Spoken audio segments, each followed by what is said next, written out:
Les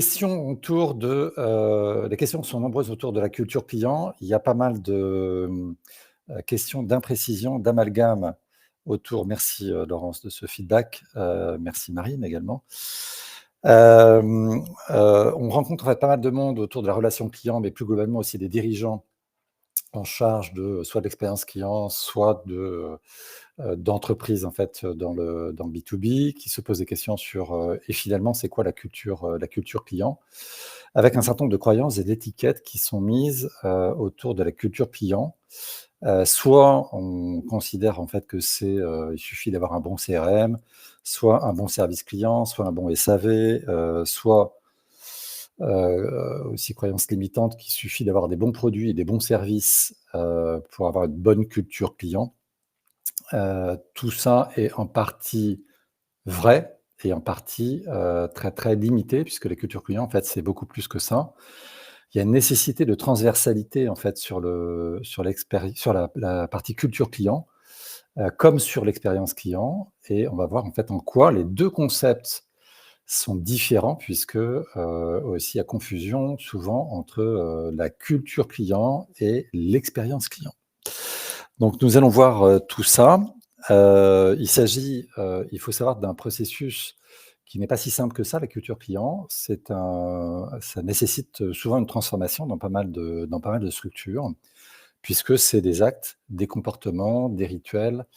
Et on va voir tout ça en exemple. Et vous avez droit, en fait, en bonus aussi, un petit test pour savoir, alors même les consultants ont droit de faire le test sur la culture client, savoir si vous êtes product-centric ou donc centré produit et offre, ou plutôt centré client.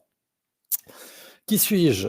Donc j'interviens, alors j'ai créé une structure qui s'appelle Different Factory, qui est spécialisée en fait dans le conseil, alors on va appeler ça en fait globalement dans la transformation en fait de tout ce qui est Customer Centricity, qui regroupe en fait pas mal de choses, la culture client, l'expérience client, les parcours clients, tout ce qui est digitalisation et des méthodes en fait qu'on utilise qui sont pas mal de méthodes en fait de design, qu'on appelle Change by Design.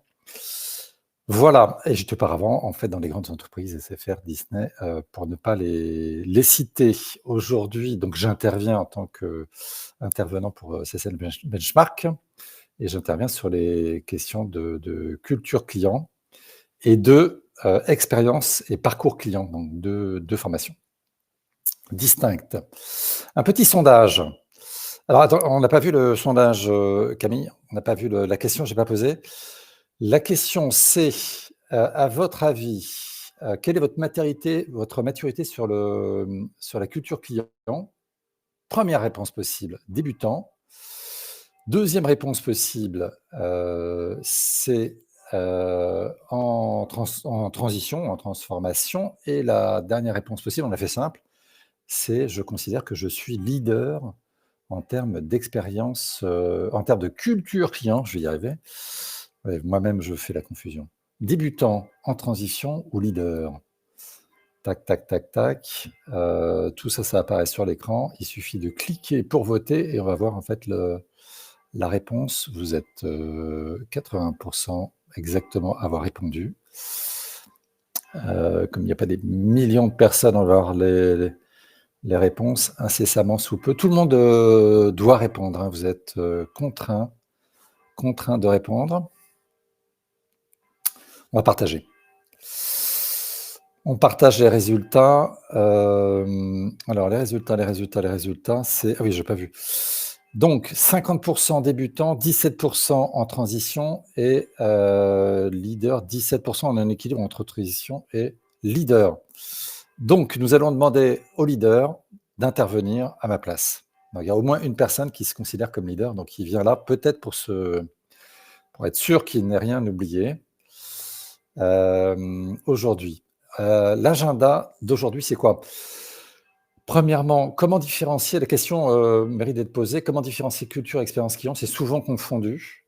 On va faire un test et vous allez pouvoir vous tester vous-même avec des petits résultats à la fin. Est-ce que vous êtes plutôt orienté produit ou vraiment client-centric?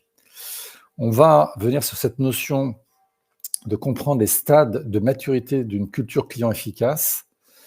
Et puis dernièrement, découvrir en fait 3 best practices pour vous montrer un petit peu c'est quoi la teneur d'un rituel ou d'une pratique, autour de la culture client, autour d'entreprises, qui sont plutôt considérées comme leaders sur le sujet.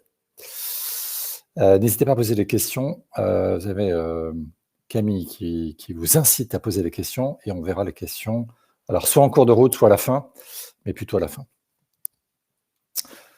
Première question: comment différencier la culture et l'expérience client? Alors c'est souvent confus et on va essayer de clarifier. Par un exemple, notamment illustration chez Air France. La culture client chez Air France, c'est quoi? C'est, que Air France valorise l'excellence du service. On a tous vu les publicités Air France. Ça valorise en fait le raffinement, à la française et le confort. Les valeurs, sont ancrées, les valeurs clients sont ancrées dans leur formation et également dans leur communication externe. Quand on regarde en fait sur la partie droite l'expérience client, c'est quoi?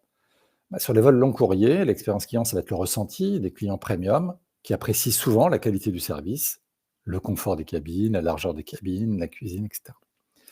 Par contre, les clients économiques perçoivent parfois un manque d'empathie ou de réactivité. Par exemple, on a pu voir des difficultés à obtenir des remboursements ou des réponses plus lentes. J'ai un petit peu travaillé dans le domaine aérien, donc je cacherai mes sources. Pardon. Et donc, au milieu de tout ça, on a une divergence entre la culture client et l'expérience client. Pourquoi? Parce que d'un côté, on voit bien que j'ai une promesse d'excellence perçue dans la communication, c'est ce que je promets, promesse de la marque, qui n'est pas toujours ressentie par tous les passagers. On a là une dissociation entre des segments en fait haut de gamme ou premium qui, eux, ont une bonne perception de leur expérience client, et par contre, le clientèle économique, dans des moments particuliers, notamment lors de problèmes opérationnels, qui vont être, qui ont un ressenti plutôt négatif malgré une culture client, plutôt assez orientée, assez customer centric. Donc les 2, c'est pas les mêmes notions. Qu'est-ce qu'il y a derrière tout ça? La culture client, c'est un état d'esprit collectif, plus ou moins proactif, vis-à-vis du client, au sein de l'entreprise. Ça veut dire quoi? Ça veut dire qu'on a des valeurs internes qui sont partagées, et qui sont communes à tous. Si ces valeurs ne sont pas partagées, autant en back office qu'en front office, donc des gens qui apparaissent, hein, qui sont en contact des clients, ça va être plus compliqué. C'est des pratiques communes, c'est pas simplement les passer des valeurs aux pratiques, communes et partagées par tous les collaborateurs. C'est vrai, ça peut être vrai chez Air France, ça peut être vrai chez SNCF, chez Aéroports de Paris, chez Microsoft, et cetera, et cetera. L'objectif, c'est que, le client soit l'unique centre de décision pour déterminer, la bonne action client. Donc c'est ça l'objectif, hein, c'est que ça soit l'unique centre de décision pour déterminer la bonne action. Pardon, un truc qui s'est déclenché. Petite musique d'ambiance qui s'est déclenchée. Donc c'est de l'interne. Si on regarde en fait du côté de l'expérience client, c'est comment les clients vous perçoivent et vous évaluent à travers vos interactions. Donc on est à l'extérieur de l'entreprise, on n'est plus à l'interne. C'est un des résultats externes visibles de la culture client. Interne, on est passé à l'externe. C'est comprendre si on peut mieux répondre à tous ces attendus, à toutes les attentes et à faciliter la vie du client notamment. Mais sans trop développer sur l'expérience client, c'est aussi, potentiellement surprendre, le client. C'est là qu'on parle en fait d'effet waouh notamment. L'objectif donc c'est quoi là? C'est que l'expérience perçue engage fortement le client émotionnellement. C'est ça l'objectif. Donc vous voyez qu'on a, 2 objectifs différents entre, l'expérience et la culture client. Pour ceux qui, auraient besoin d'une petite synthèse, la voici. D'un côté, on a construire des valeurs et des pratiques et un référentiel commun, et de l'autre côté expérience client, on a progressé cross silo. Le gros problème de l'expérience client notamment, c'est le silotage des organisations pour engager fortement le client émotionnellement. Quand on parle de culture client, on a des valeurs, un état d'esprit, des pratiques internes et un référentiel commun partagé dans l'ensemble de l'organisation en front et en back. Je répète parce que souvent il y a la croyance que la culture client, c'est juste des gens ou les personnes qui sont au contact des clients et pas ceux qui sont en back-office. C'est faux. En back-office, ces valeurs, cet état d'esprit, ce référentiel doit être également commun. Et de l'autre côté de l'expérience client, c'est d'abord des insights, c'est savoir écouter ses clients, c'est savoir prioriser en fonction de cette écoute client et des priorités et des attentes et des besoins et des pain points vus des clients. Ce sont des axes de progrès communs et c'est donc des résultats externes perçus par les clients et du côté des clients. Les deux sont complémentaires, vous voyez bien que les flèches, elles sont du côté de l'autre, c'est que l'un va nourrir l'autre. La culture client nourrit l'expérience client nourrit la culture client. Donc c'est un tout indissociable. Mais souvent, ce n'est pas les mêmes personnes qui sont responsabilisées dans tout ça, hormis si on a des grands directeurs de l'ensemble. Le point commun de la culture client et du management de l'expérience client, c'est quoi? C'est qu'on quitte le seul point de vue du business ou des processus afin d'adopter une posture qui est authentiquement orientée client. Une fois qu'on s'est dit ça, eh bien, on va faire un petit test. Alors, je vous invite à prendre un petit cahier ou un petit post-it ou une feuille, parce que ça a beaucoup plus de valeur si vous faites le test que si vous regardez passer les slides. Le test a une valeur aussi illustrative. Évidemment, c'est de montrer c'est quoi la culture client et les degrés de culture client. Alors, première question, on a 5 questions. 5 questions, 5 minutes. Top chrono. Première question, vous allez compter vos points à chaque fois. Vous répondez 1 point, vous répondez 2 points, vous répondez 3 points. C'est aussi simple que ça. Comment votre entreprise recueille-t-elle les retours clients? Première question. Nous ne collectons les retours clients qu'en cas de plainte ou de problème. 1 point. Deuxième possibilité, nous avons des enquêtes et des sessions d'écoute client, mais qui restent ponctuelles. Ça peut être 1 fois par an, 2 fois par an. 2 points. Troisième réponse, nous avons un processus de collecte et une analyse en continu des retours clients, ce qu'on appelle le customer feedback, donc qui est permanent, qui est à chaud et qui est non plus à froid. Donc ça change tout. Et là, c'est 3 points. Donc évidemment, dans la culture client, ça va changer d'avoir du à chaud ou du à froid ou du ponctuel. Deuxième question, quelle importance accorde votre entreprise à l'expérience client globale? Nous nous concentrons surtout sur la qualité de nos offres et de nos produits et de nos services, voire nos prix. 1 point. Deuxièmement, nous essayons d'aligner nos offres produits avec l'expérience client. Aligner l'un avec l'autre, sans garantie de cohérence, mais on essaye. Troisième possibilité, on a des personas clients qui sont largement utilisés et intégrés dans les prises de décision et la cohérence de nos actions. Et là, on voit bien que c'est un peu plus fort. Donc, on va avoir 3 points sur la troisième réponse. Vous voyez le degré de maturité, on viendra sur le degré de maturité de la culture client. Troisième question, la voix des clients est-elle régulièrement partagée en interne avec toutes les équipes? Alors ça, on le voit pour faire un certain nombre de formations et du conseil, que c'est un problème dans beaucoup d'organisations. Est-ce que la voix du client est uniquement partagée avec les équipes en contact avec les clients? Est-ce qu'elle est partagée ponctuellement lors de réunions de rapports spécifiques?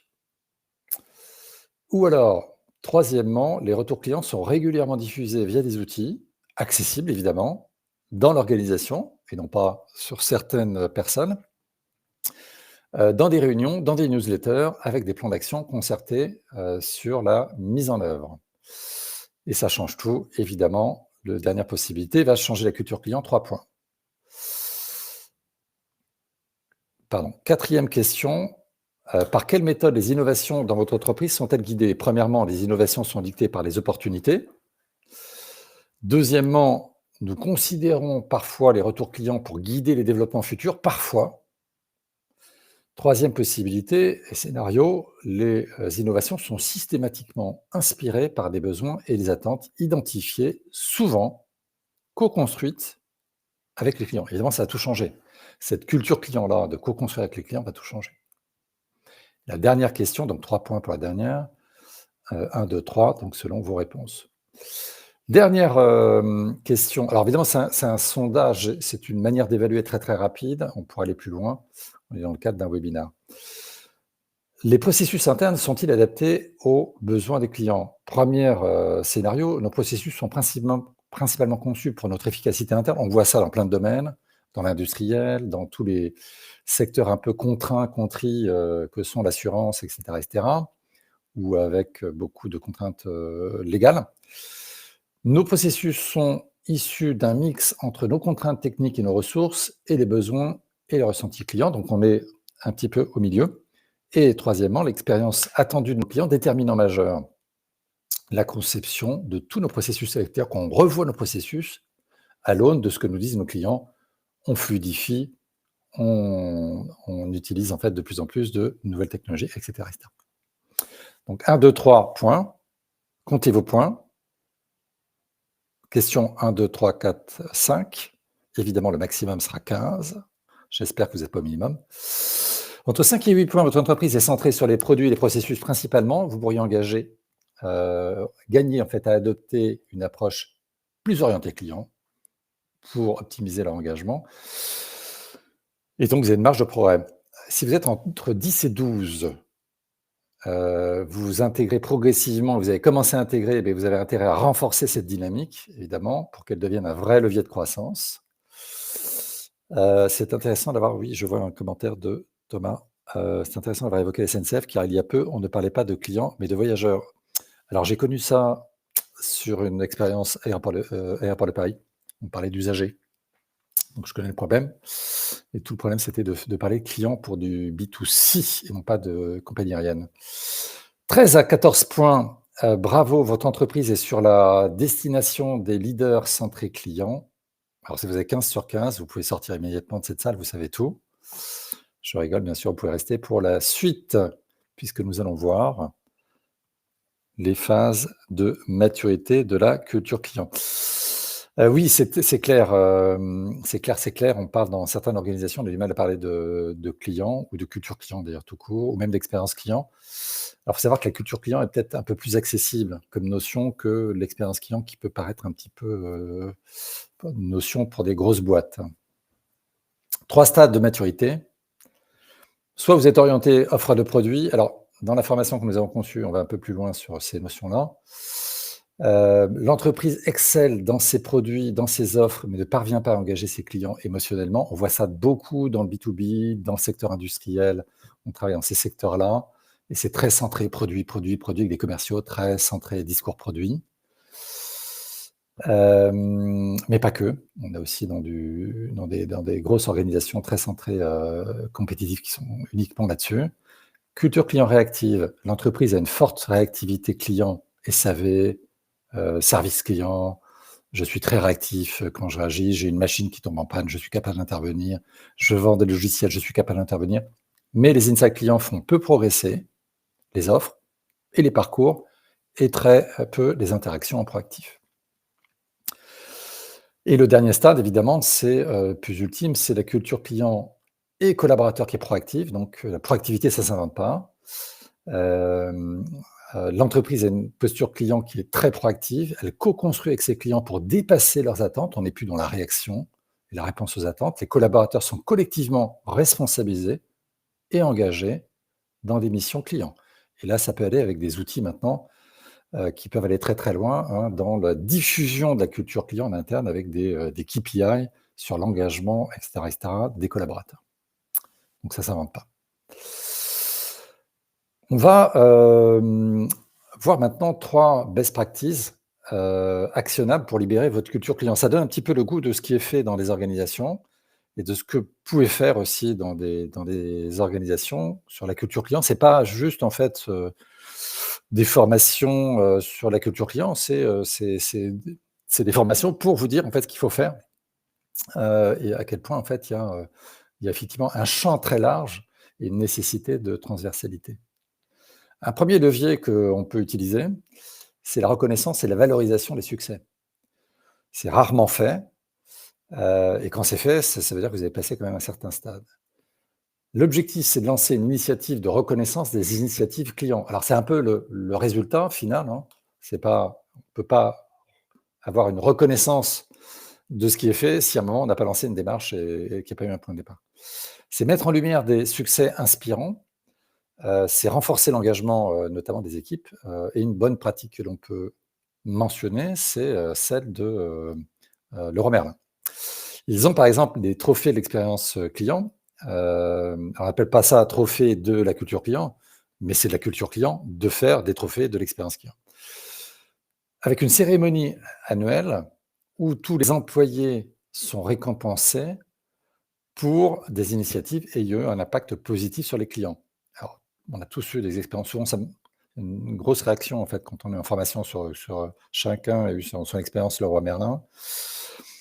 Et on peut dire qu'il y a des pratiques effectivement qui sont notables, dans des postures clients qui sont parfois, notables. On pourra raconter, 2-3 histoires autour de ça. Et positives, hein, très, très positives de prise en charge de, quelqu'un qui peut se déplacer pour se faire rembourser des choses, indues et cetera, et cetera.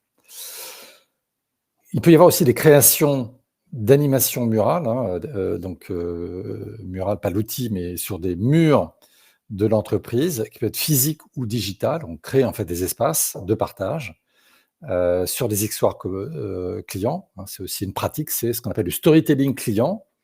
Leroy Merlin le pratique aussi, très, très fortement. Ça peut commencer aussi, par, des comités de direction qui commencent par des histoires clients, des histoires qu'on a résolues, clients. C'est pas anodin de faire ça, en fait, dans les comités de direction, notamment. Il y a aussi qui sont orientés clients. Là, c'est partagé, en fait, en digital, il y a des partages autour de ça. Évidemment, ce qui incite les autres collaborateurs à modéliser des histoires clients qui ont été résolues, voilà, plein d'histoires clients, en fait, qui ont été résolues aussi de manière très positive, où des personnes ont dépassé leur mission. Une deuxième pratique, c'est des ateliers de co-création et des tests utilisateurs. Alors, ça demande quand même un certain niveau, mais c'est pour montrer jusqu'où on peut aller, ce qu'on utilise en fait dans les méthodes de design, notamment, de design thinking, design de service. Objectif, co-créer avec des clients pour garantir que les produits et les services répondent à des vraies attentes et leurs attentes réelles. Donc on va, par exemple, chez Blablacar, tester des nouvelles fonctionnalités. On réunit un panel, d'utilisateurs réguliers et occasionnels, qui est sélectionné, donc et à la fois des conducteurs ici et des passagers. Et lors d'ateliers de co-design, les utilisateurs sont invités à discuter sur ces, fonctionnalités futures et à proposer des améliorations. Alors, il vaut mieux proposer des choses concrètes, hein, que de partir sur la prospective. Ça peut se faire aussi, mais c'est ça demande plus de travail. Les prototypes de nouvelles fonctionnalités sont développés et testés avec ces utilisateurs, hein. Par exemple, la messagerie instantanée entre, les utilisateurs, ceux qui proposent, les conducteurs, en fait, et les passagers, elle va être testée pour que ça soit fluide, positif. Il y a aussi toute une philosophie en fait autour de la confiance entre les uns et les autres, hein, qui est en jeu autour de ça. Et ça, donc évidemment, ça montre une forte culture d'intégration des clients avant de sortir, des choses, voilà, et de voir uniquement sur les aspects techniques. Une troisième pratique, ici par Decathlon, alors il n'y a pas que Decathlon, hein, on cite ça par exemple. N'hésitez pas à poser des questions, hein, qu'on puisse répondre en fait après, parce qu'on arrive dans quelques, minutes à l'issue de ce webinaire. Nous sommes arrivés aux 26 minutes. Permettre aux employés de mieux comprendre les attentes et les besoins, des clients et identifier des axes d'amélioration grâce au retour direct des clients. Mais alors pas simplement à la différence, de l'exemple précédent, uniquement de faire des retours, clients et d'impliquer les clients, c'est d'impliquer les employés dans ces ateliers et de les impliquer dans la collecte des insights et les retours clients. Donc d'être au contact eux-mêmes, en fait, des clients. Ça, c'est encore un degré de maturité, plus élevé, et là qui va engager les employés, en fait, les collaborateurs de Decathlon à cette question. Les clients sont invités donc à participer. C'est des activités sportives, hein, ça peut être du running, du yoga, du tennis, et des coéquipiers, donc employés, participent à ces journées. C'est-à-dire qu'il y a pas c'est pas des cabinets de consulting, alors peut-être il y a un encadrement évidemment, autour de ça, mais il peut y avoir des cabinets derrière. Mais c'est les employés qui vont être au contact avec les équipements, que l'on teste ou les pratiques que l'on teste et qui vont collecter les retours clients. Donc ils recueillent des impressions sur les produits en conditions réelles, hein, c'est pas je teste pas, des chaussures ou des équipements, de running ou de yoga et cetera dans l'absolu, mais avec du vrai matériel en vraies conditions et ça devient un levier de proximité et de satisfaction puisque c'est les employés qui sont confrontés, en fait, à ces problématiques-là et donc du coup, évidemment, ça les engage, évidemment, beaucoup plus fortement, hein, que de leur dire: «Vous devez avoir une bonne posture client». Je vais répondre à cette, belle question, Julia, très bonne question. Voilà, on a ici un exemple de plateforme de co-création. Alors c'est assez impressionnant quand même Decathlon, ils ont 115 000, vous pouvez voir 115 000 co-créateurs, donc entendre, un panel de clients engagés qui sont engagés sur cette plateforme de co-création, collaboration. Plus de 120 projets, 42 sports en fait, donc et pratiques, qui ont fait l'objet de ces sessions. Et puis vous voyez en fait là sur le site, vous pouvez voir, vous-même si vous cherchez bien, pourquoi co-créer. Donc il y a une explication sur ces, ateliers de co-création. Ils expliquent pourquoi enchanter vos expériences sportives, co-créer des produits toujours plus innovants, accessibles et cetera. Donc il y a un vrai sens qui est créé autour de cette proximité, cette, culture du proximité client.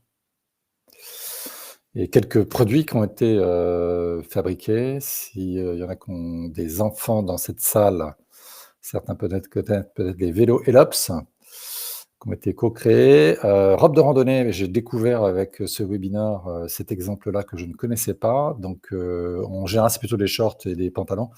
Là, un besoin de robe, en fait, chez les dames, de tenue plus légère et en même temps adapter à la randonnée. Et puis, un certain nombre d'applications, alors qui sont testées, notamment des applications de rando ou de running, pour partager, l'expérience ou des espaces, enfin, on appelle ça des trajets, des circuits, et des retours, en fait, sur les produits. Notamment suite à ces, randonnées pour optimisation des produits. Donc vous voyez que, Decathlon n'est pas le dernier en termes de culture client. Ils sont souvent mentionnés, sur ces, sujets de culture client et il y en a d'autres. Conclusion. Quel impact sur la culture client? De la culture client, pardon. Alors on pourrait citer, pour revenir en fait sur l'exemple précédent, Decathlon, Go-Sport.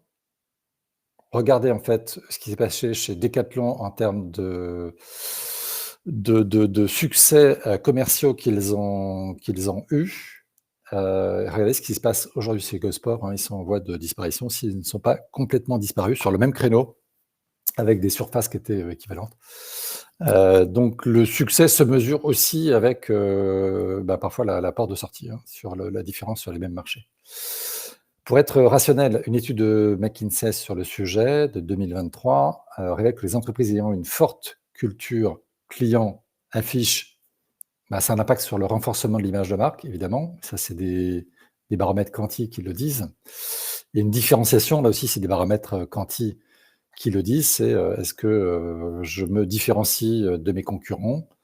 Et donc ça va varier là selon les secteurs. Les chiffres annoncés, par McKinsey sur le chiffre d'affaires, c'est jusqu'à 30% de chiffre d'affaires en plus, par rapport à j'ai mesuré que vous étiez leader et vous étiez plus proactif sur la culture client et plus 50% de talent, d'attraction des talents. Les talents, c'est, les capacités à recruter et chez Decathlon par rapport à du Go-Sport. Vous comprendriez bien, c'est que vous êtes plus attiré par les entreprises, pour aller postuler chez des personnes qui sont, très orientées sur la culture client et qui vous donnent du sens à vos missions, que ceux qui sont uniquement sur une culture du gain à court terme. Donc voilà les chiffres. Donc ça démontre en fait effectivement que la culture client, ça marche et on le voit au quotidien et on a, effectivement des engagements de l'ensemble des clients et des salariés, hein, qui se mesurent et c'est du quanti, c'est pas que du quali. Alors, est-ce que vous avez des questions? On va répondre aux questions. Qui doit gérer la transition vers la culture client dans une entreprise, la direction, le marketing ou autre? Belle question. Alors, la question, vaut son pesant d'or. Alors oui, alors ça dépend. On peut avoir en fait différents systèmes. Soit c'est comment on dit? Du top down. Donc quand ça vient de la direction, c'est sûr que ça a un impact. Il faut un sponsor et quand vous avez un sponsor comme au niveau du CODIR, voire plusieurs sponsors au niveau du CODIR, voire un DG, ça va plus vite et ça motive tout le monde. Il y a pas de secret. Après, il y a d'autres modes de fonctionnement. Ça peut venir en fait d'une direction quelle qu'elle soit marketing, soit ça dépend des organisations, la taille des organisations, mais direction marketing, direction de la relation client, direction de l'expérience client, direction client tout court quand elle est, relativement, large. Le mieux, c'est quand il y a plusieurs départements qui se commencent à comprendre qu'il vaut mieux se mettre à plusieurs et initier si la direction générale n'a pas compris encore ce que c'était que la culture client et s'associer et c'est ce qu'on voit souvent, c'est dire: «Bah, ouais, on comprend qu'il y a un souci et donc on va travailler sur la culture client, la main dans la main». Chez, Leroy Merlin, c'est l'association du marketing, de la relation client et des RH. Donc ça peut aller jusque-là, c'est une association des RH dans la transformation. Donc la RH n'est pas aussi, à exclure de ces démarches. Voilà, qu'avons-nous comme question? Combien de temps en moyenne faut-il compter pour faire adopter une approche culture client dans son entreprise? Alors, il y a du court et du moyen terme. On intervient là, enfin, je suis intervenu sur des sujets, sur des grosses, structures. Il y a toujours en fait un souci d'embarquer déjà l'organisation, donc une phase en fait d'embarquement, hein, de sensibiliser sur qu'est-ce que ça veut dire en fait ce changement. Ça peut vouloir dire un changement, dans la manière de considérer le client évidemment, de changer les pratiques, mais de le faire de manière collaborative. Donc ça, à partir et de ne pas le faire de manière descendante. Donc le faire de manière collaborative, ça tombe très bien. Cette petite extinction, ça veut dire c'est les cordes vocales. Ça veut dire collaboratif, que ça prend un petit peu de temps d'impliquer les collaborateurs plutôt que de dire: «Bah, voilà comment il faut faire en fait à partir de demain». Mais on peut, et puis il y a la nécessité toujours des quick wins. Donc ça peut nécessiter des principaux changements de 3 mois à 6 mois et puis après des changements plus long terme, les premiers résultats sont, de l'ordre en fait les quick wins, c'est 3 mois. Les 6 mois, on commence à avoir, des indicateurs qui changent et au bout de 9 à 12 mois, on a un reversement des indicateurs clés, puisque dans tout ça, il y a, évidemment la mise en place d'indicateurs qui vont permettre de mesurer ces progrès. Un des objets, c'est quels indicateurs mettre en place notamment. Comment orienter une entreprise de services plutôt orientée production, vers la culture client? Hem, alors les entreprises de services sont souvent alors si c'est une entreprise de services, c'est déjà pas mal, parce que les entreprises orientées très produits sont très orientées produits et déjà, il faut qu'elles fassent un pas vers le service, ce qui est souvent une transformation de vente du service quand on vend du produit, puisqu'on est plus dans le contrat, en fait, à long terme, quand on vend du service. Donc on crée une relation, plus forte avec du contrat que quand on vend ponctuellement du produit. Et après, c'est comprendre que cette relation de long terme, elle est, sanctionnée par le fait de renouveler un contrat ou pas. Donc là, il y a un enjeu, c'est que l'enjeu de renouvellement du contrat, c'est souvent là que, le bât blesse et qu'on commence à avoir des intentions de non-renouvellement de contrat, ou, des gens qui commencent à comparer leurs contrats ou leurs prestations de services avec d'autres. Et donc là, l'enjeu effectivement, c'est cet enjeu-là qu'il faut bien mettre en avant. Donc la culture client va changer, hein, et le changement ne va pas s'effectuer juste à la fin du contrat. C'est que si vous n'avez pas travaillé toute l'année sur votre culture client, la sanction sera qu'il y a un non-renouvellement du contrat. Donc ça se travaille effectivement en profondeur et tout le long de l'année et avec l'ensemble de l'organisation. C'est ça l'enjeu.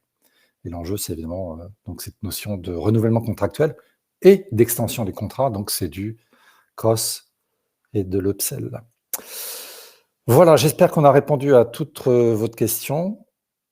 Le replay de ce webinaire sera envoyé à l'issue de l'événement par mail, donc vous pouvez revoir en fait ce webinaire. Vous pouvez le partager Si vous l'avez apprécié, le partager. J'espère que vous avez apprécié ce webinaire. Donc ce webinaire est aussi une introduction donc à une formation. Merci pour le retour. À une formation, vous pouvez voir le programme ici. Vous avez un petit lien, vous pouvez aller voir le programme. Voilà, cette formation a été faite alors à l'aune, pas simplement de concepts théoriques, mais de concepts très, très pratiques, puisque on est confronté par ailleurs à cette vraie réalité de développer, déployer cette culture client, et qu'à un moment, évidemment, ça va être pratico-pratique, c'est pragmatique, et c'est aussi des ateliers de travail sur la culture client. Ce n'est pas que des concepts.